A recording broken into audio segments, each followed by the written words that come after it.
안녕하세요. 글로벌 모터즈 육동준입니다. 국산차의 위상이 크게 올랐습니다. 현대차, 기아는 말할 것도 없지만 XM3의 선전이라든지 트레일블레이저 그리고 쌍용차 토레스도 업계의 이목을 한몸에 받고 있습니다. 지난해 국산차는 750만 대 가량을 팔면서 4%의 성장률을 보였는데요. 그만큼 상품성을 세계에서 인정받았다는 거겠죠.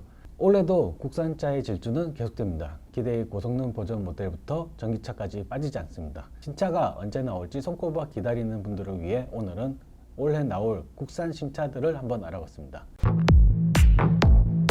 우선 현대에서 코나 풀체인지 모델이 나올 예정입니다. 이미 디자인이 공개됐습니다. 스타리아, 그랜저와 패밀리룩을 함께하는 모습입니다. 가로 일자로 쭉 뻗은 주간 주행 등이 이제는 익숙해지는 것 같습니다. 코나도 이렇게 나온다면 나중에 아반떼도 이렇게 나올 수 있다는 건데요. 국내 현대차 점유율이 절반이 넘는 가운데 도로에서 너무 많은 일자형 램프를 보게 될지도 모르겠습니다. 소나타 정도는 그러려니 하겠지만 아반떼가 이런 모습으로 나온다면 조금 실망스러울 수도 있을 것 같습니다. 아무래도 지금 아반떼 디자인이 꽤 마음에 들어서죠. 실내에서도 그랜저에서 사용됐던 변속기 칼럼이 똑같이 쓰일 것 같습니다. 스티어링 휠 뒤편에 있습니다. 얼마 전 스파이샷으로 찍혀서 공개된 이미지에서 실내 모습도 잠시 볼 수 있었는데요. 모니터 일체형 디스플레이를 사용하고 있습니다. 이 일체형 디스플레이는 이제 이미 많은 브랜드에서 사용하고 있습니다. 스파이샷에 찍혔다 하면 애누리 없이 이제 양산차에도 똑같이 나오는 것 같습니다. 차체는 좀 더 커졌다고 하는데요. 어중간했던 중간 사이즈 소형 SUV가 살짝 커진 만큼 가격도 오르지 않을까 싶습니다. 버전도 여러 가지 모델로 나올 것 같습니다. 가솔린 1.6 터보부터 하이브리드, 전기차 버전, 그리고 M 모델까지 다양한 구색으로 갖출 것 같습니다. 그리고 기아에서는 EV9이 올해 가장 핫한 모델로 주목받고 있습니다. 현대차 그룹에서 가장 기대가 큰 모델입니다. 현대차가 이 GMP를 내놓으면서 유연한 이 플랫폼을 활용해 다양한 체급의 전기차를 내놓을 수 있다고 장담했는데요. 이번 EV9이 그 첫 시도인 것 같습니다. 배터리 용량에 한계가 있는데 설마 대형 SUV도 그렇게 쉽게 만들 수 있을까 하는 생각도 반신반의하던 차입니다. 전기차로서 큰 차를 만든다는 건 말이 쉽지 쉬운 일이 아닙니다. 배터리 용량을 늘리는 건 누구나 할 수 있는데 일단 배터리 소재가 비용이 많이 듭니다. 그리고 차값도 비싸지게 되죠. 무게도 더 무거워지니 효율성이 떨어지는 데다가 공기 역학적인 부분도 걸림돌이 됩니다. 하지만 컨셉트카로 공개됐던 EV9을 보셨을 겁니다. 굉장히 각지고 굉장히 단순합니다. 공기 역학적인 부분을 생각했을까 싶을 정도입니다. 실내 공간 활용성만 믿고 컨셉트카를 너무 막 만든 거 아닌가 싶을 정도였는데 근데 이게 양산형으로 큰 변경 없이 나올 가능성이 높다는 얘기가 나왔습니다. 요즘 기술력으로는 충분히 그 정도는 커버할 수 있다는 거죠. 디자인은 얼핏 보면 조금 큰 소울이 아닌가 생각이 들 정도인데요. 앞으로 기아가 내세울 PBV, 즉 목적 기반 차량을 염두에 둔 것이라는 분석도 나옵니다. 아무튼 EV9의 양산형 모델은 구조적으로 컨셉트카와는 큰 차이가 있을 것으로도 보입니다. 레이 전기차가 다시 컴백을 알렸습니다. 국내 양산형 첫 순수 전기차로 탄생했지만 거의 실험용으로 생각해도 될 정도로 쓴맛을 봤습니다. 주행거리가 100km가 채 안 됐으니 요즘 나오는 PHEV보다 전기 모드 주행거리가 짧다는 거죠. 이번에는 좀 더 큰 배터리를 탑재할 예정이라고 합니다. 실용성은 뺄 곳이 없이 훌륭하지만 디자인은 조금 변경됐으면 하는데 어떻게 나올지 기대가 됩니다. 그리고 현대에서 산타페 풀체인지가 나올 예정입니다. 산타페는 더 이상 산타페가 아니게 됩니다. 물론 산타페가 지금까지 제 모습을 갖췄을 때가 없긴 했습니다. 1세대부터 세대가 변경될 때마다 계속해서 파격적인 디자인 변화를 보여줬거든요. 이번 세대도 완전히 달라졌습니다. 심지어 차급까지 달라진 느낌입니다. 일단 차체 크기가 엄청 커진 것 같은데 정확한 수치는 안 나왔지만 스파이샷 등 위장막을 쓴 차를 봤을 때 모하비 정도의 크기가 아닌가 싶을 정도입니다. 외형 자체도 매우 각진 스타일로 변했는데요. 세간에서는 디펜더를 흉내낸 것이 아니냐는 말도 나왔습니다. 흉내를 내는 게 과하지만 않다면 나쁜 건 아니죠. 그리고 제가 보기에는 그렇게 닮은 것 같지도 않습니다. 그저 차체가 박스형 타입인데다가 필러 부분도 윈도우 부분도 직각으로 서 있어서 그런 느낌을 주는 것 같습니다.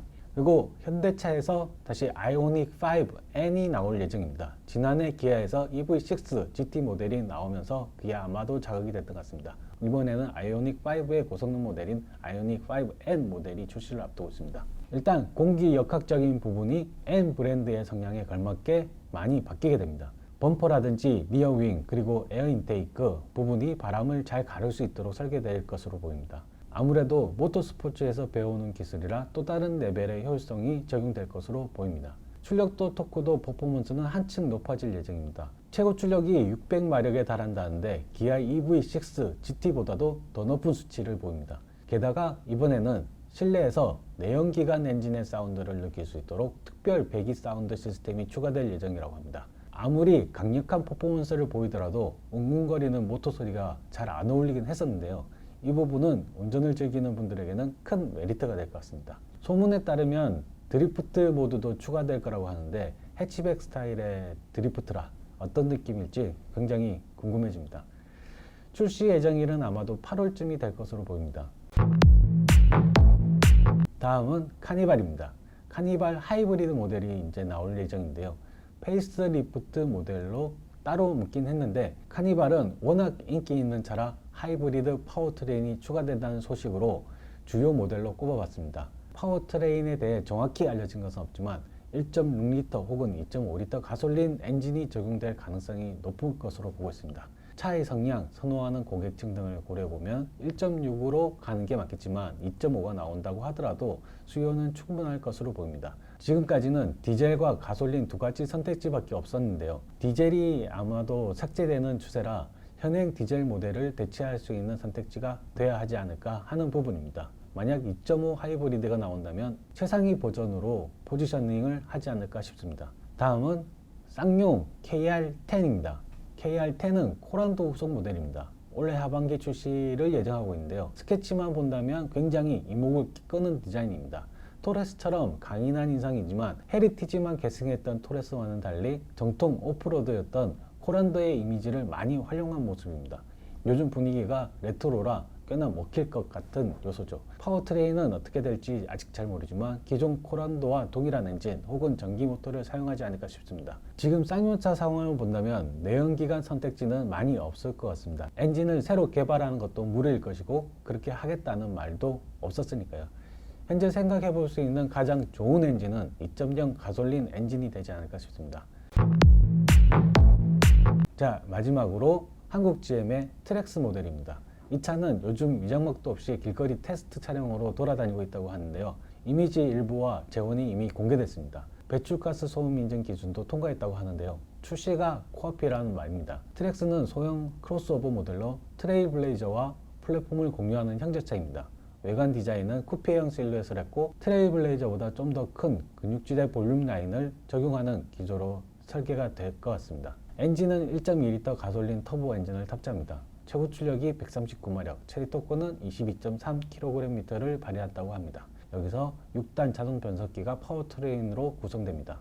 디자인이 1세대 모델과는 많이 달라졌기 때문에 기대하고 있는 분들이 많을 것 같습니다. 지난 한 해 한국 GM의 부진한 실적을 트레일블레이저가 겨우 살려놨는데요. 트랙스는 여기에 힘을 실어주는 역할을 하게 될 것 같습니다. 아무래도 8차가 없으면 실적이 저조한 건 당연한 거니까요. 덩치가 큰 수입차 라인업과 더불어 국산차들이 많이 나왔으면 하는 바람입니다. 자, 이외에도 아반떼 페이스리프트, 소나타 페이스리프트, G70 페이스리프트, 기아 모닝 페이스리프트, 소렌토 페이스리프트, GV60 페이스리프트 등이 크고 작은 변경을 이루고 출시 예정입니다. 자, 그럼 지금까지 올해 나올 국산 신차들에 대해서 알아봤습니다.